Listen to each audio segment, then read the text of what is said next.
Hey everybody, I am excited to share with you today how I take these vegetable scraps and instead of throwing them away, I add them to my freezer until I have a couple gallon bags full and I make vegetable broth. I use the peels of carrots, of potatoes, stems of broccoli, I use the ends of green onions or the stems and any extra spices that I have left over from a recipe.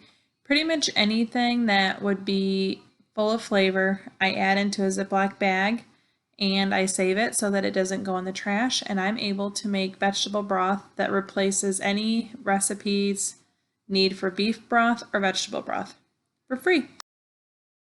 The first thing that I do is I fill my Instant Pot with all of my frozen veggies. This is 2 bags worth that I'm adding.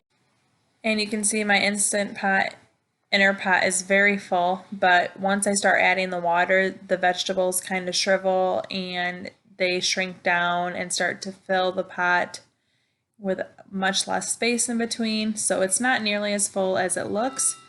But it is important to make sure that you're not overfilling your pot or it won't work. I've had that problem before where I tried to do too much, but if you're at the fill line, you'll be good.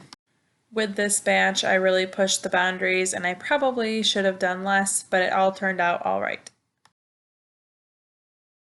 So now that my inner pot is full of vegetables and water, I'm placing it into the Instant Pot cooker. I added 2 jalapenos that were about to go bad and a whole bunch of ground black pepper. I do normally like to do peppercorn, but I don't have any of it. Make sure that your lid is on and in the seal position.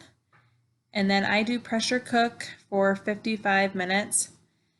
Really, I don't believe that you can do this too much. I just set it on that because I knew it would be good and done then. Here I am 6 hours later. I just let it do a natural release and stay on warm until I was ready to get to it. Again, there really is no damage to going too long. So I use one of these massive strainers. I actually got it at a garage sale for 25 cents, but I've seen them for sale in a local TJ Maxx, or really any kitchen aisle is probably going to have one of these.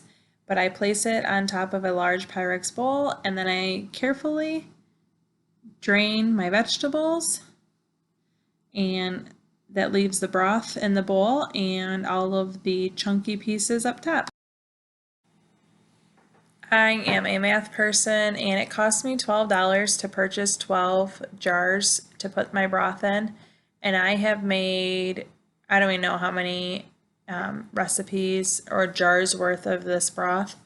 But after my initial cost of $12, I have never spent any money to make this, and vegetable broth or beef broth is about $1.70 a carton if you buy the cheaper stuff, so I am certainly coming out well ahead. I have made at least 30 of these jars of this broth in the last couple of years that I've been making this. I'm always so excited when this is done, but you can see how hot it is, so I let it cool.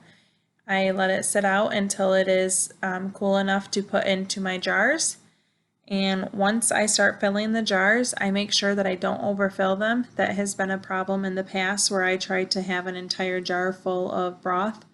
That will break your jar. So I fill it up to the line that says 24. And that has served me very well. I haven't had any broken jars since I go right below the curve of the jar, and then I just put the lids on very tightly, and if I'm going to freeze them, they go right in the freezer. And if I don't have quite a jar full, I will just save it in my fridge and use it within the next few days.